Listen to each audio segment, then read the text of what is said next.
أعوذ بالله من الشيطان الرجيم.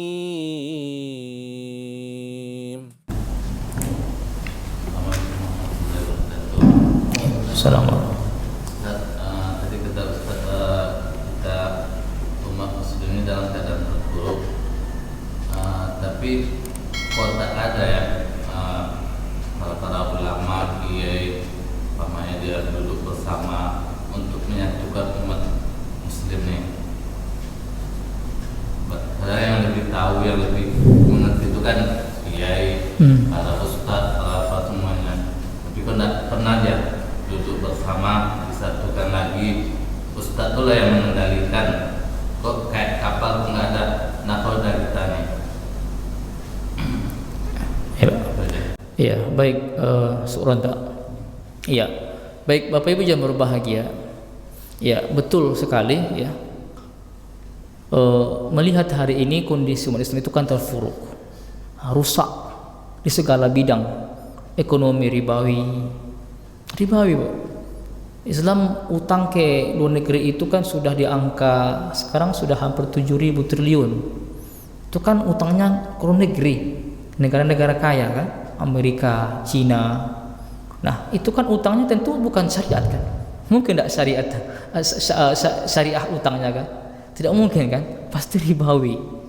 Pasti yang ketika dikembalikan ada berlebih gitu ya. Nah, ini kita di dalamnya loh, dalam sebuah negara muslim. Artinya di dalam ini muslim hampir di angka 80% Islam. Bahkan penduduk terbesar di dunia. Tapi akad yang dipakai akad ribawi. Nah, ini terpuruk. Budaya hari ini bebas di mana-mana. Semua bidang rusak. Nah, lalu kemudian mana ulama? Bukankah ulama itu adalah pewaris Nabi? Betul. Sangat betul sekali bahwa para ulama itu adalah pewaris Nabi. Nah, tapi fakta hari ini, para ulama kita hari ini, ya kita lihat sendiri, mengapa mereka tidak mau duduk bersama. Nah, maka kalau kita katakan itu mereka tidak mau, itu sebenarnya mereka pernah duduk bersama. Jadi di Paskah ini kita buka sejarah ya, kita buka sejarah sedikit ya sekitar ini. Nah, dulu Islam itu dari Rasulullah SAW itu hijrah ke Madinah. Rasul hijrah dari Mekah ke Madinah, maka disitulah dimulai perhitungan 1 Hijriah. Situlah mulai berdiri yang bernama Daulah Islamiyah, negara Islam pertama di dunia di masa itu. Ya, ketika hijrah dari Mekah ke Madinah berdiri 1 Hijriah. Nah, di situ kita harus buka sejarah bahwa itu negara Islam waktu itu karena Rasul masih hidup, maka yang menjadi pemimpin ataupun kalau sekarang mungkin presidennya adalah Rasulullah Muhammad SAW, menjadi kepala negara. Nah, beliau memimpin kurang lebih 10 tahun. Lalu kemudian setelah Rasul meninggal digantikan oleh sahabat yang disebut dengan masa Khulafaur Rasyidin. Kita kenal dengan Khalifah Abu Bakar, Umar, Utsman, Ali. Nah, itu terus bergeser sampai nanti setelah itu ada namanya masa Daulah Umayyah. Ini cukup lama. Kemudian berubah lagi, bergeser lagi nama Daulah Abbasiyah. Kemudian bergeser lagi sampai ke Turki bernama Daulah Utsmaniyah.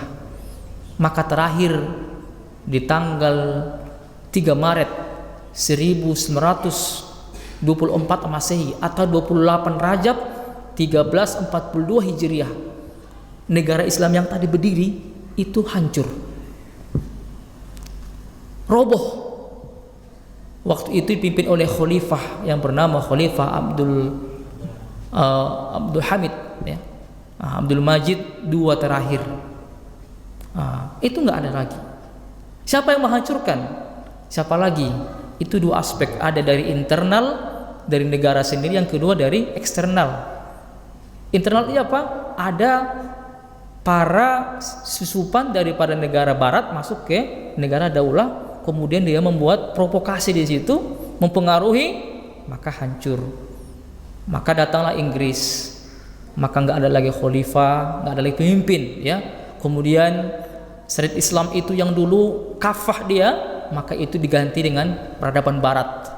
Maka di Turki waktu itu yang menghancurkannya bernama Mustafa Kemal Atatürk. Ini penghancur umat Islam. Dialah yang menghancurkan negara Islam itu, ya, namanya Mustafa Kemal Atatürk. Dia ini adalah mata-mata dari Inggris. Dia darahnya darah Yahudi. Ialah yang menghancurkan mengganti azan dengan azan Turki. Dulu begitu, parahnya, Bu. Azan dulu di Turki setelah Islam itu nggak ada lagi, azan diganti bahasa Turki. Perempuannya berkerudung jilbab itu dibuat pakaiannya you can see. Ini hari ini, pakaian hari ini kan begitu kan, diganti. Anak-anak yang di pesantren itu dibubarkan menjadi kurikulum Barat, berganti.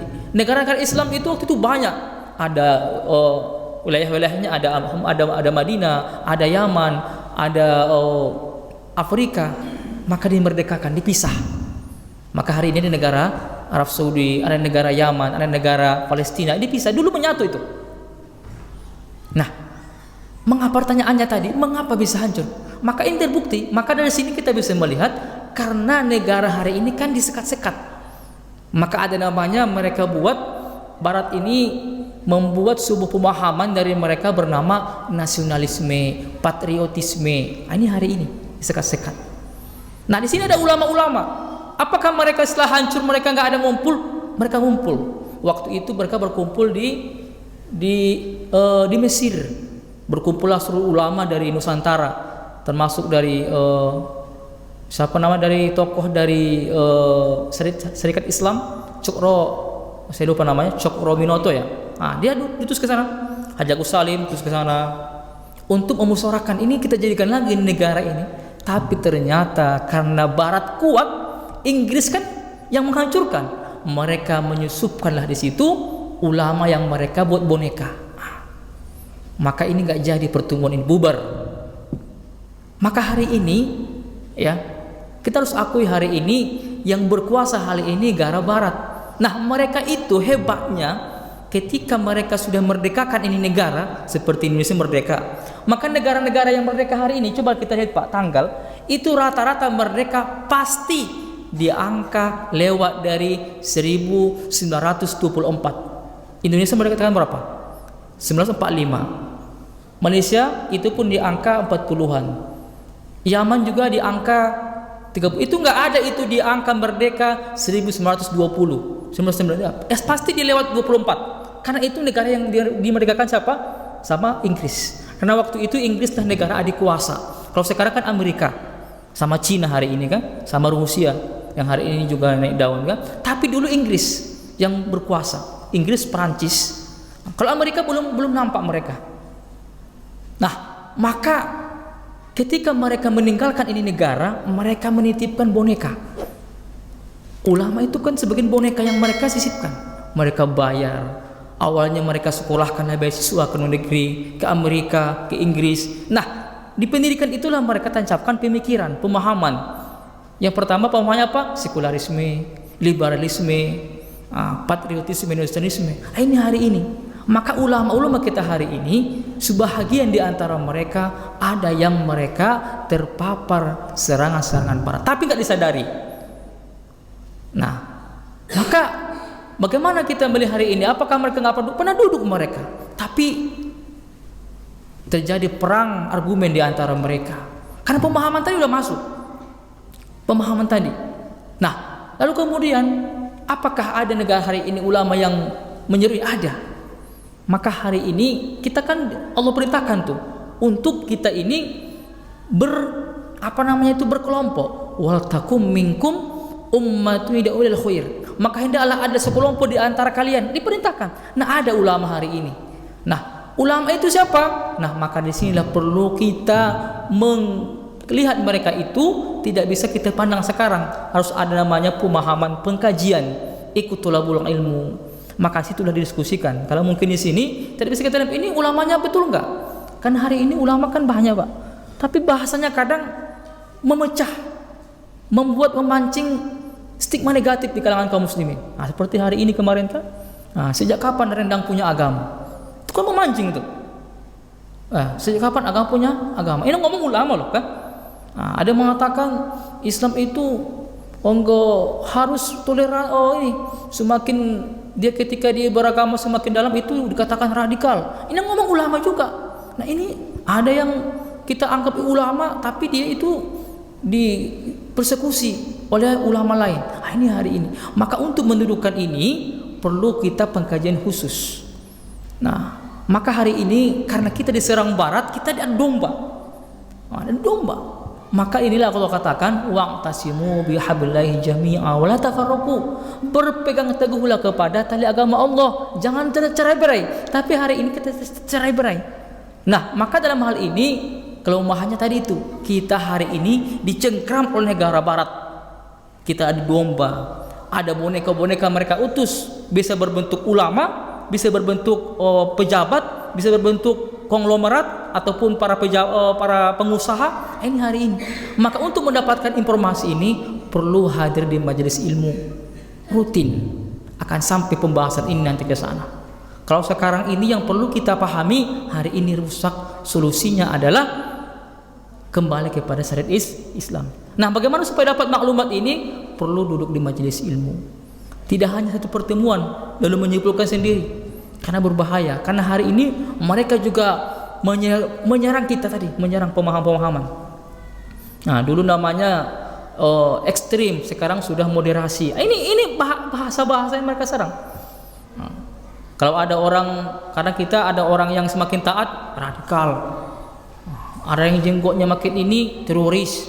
Jenggot ini syariat Islam kan? Tapi dulu kan dibilang itu teroris kan? Coba klik Pak di Google, teroris. Itu yang muncul itulah orang-orang yang pakai jubah, oke? Nah, itu serangan-serangan mereka tuh. Sehingga ada orang ketika nampak berjenggot, ini teroris. Nah, itu cara-cara mereka tuh. Kalau ada orang pakai cadar, pakai baju, diejek. Ini dari mana itu?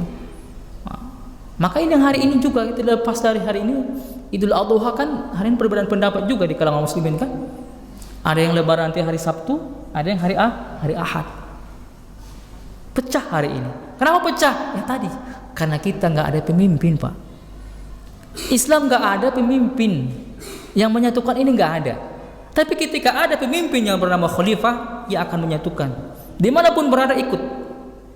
Tapi hari ini kita pecah. Maka menyikapi ini kita harus butuh dalil yang kuat. Dalil yang kuat. Mana yang paling kuat itu yang kita ikuti. Demikian, mudah-mudahan terjawab. Jadi jawabannya itu ulama ngumpul, Pak. Maka carilah ulama-ulama yang hanif, yang lurus pemahamannya, yang betul mereka itu memperjuangkan syariat Islam.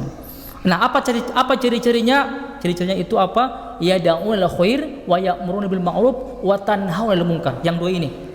Mengajak kepada ma'ruf, kebaikan, mencegah kemungkaran. Ini ciri-cirinya. Kalau mereka ini tidak mencegah, tidak mengajak, ini bukan para ulama. Kalau mereka hanya memantik-mantik supaya panas, ini bukan ulama nih. Karena aktivitasnya ini. Ya da'una ila khair, mengajak kepada Islam, ya, kemudian ke ma'ruf, kebaikan, lalu wa tanhauna 'anil munkar, dan mencegah daripada kemungkaran. Inilah ulama yang hanif itu. Tapi ketika mereka tidak keluar dari sini, maka dipertanyakan, jangan-jangan dia boneka, jangan-jangan dia ini adalah peninggalan yang ditinggalkan oleh Barat. Mereka pantau dari jauh kan, ini pion-pion mereka utus ke sini untuk menghancurkan kita. Baik, demikian wallahu a'lam bishawab. Assalamualaikum warahmatullahi wabarakatuh.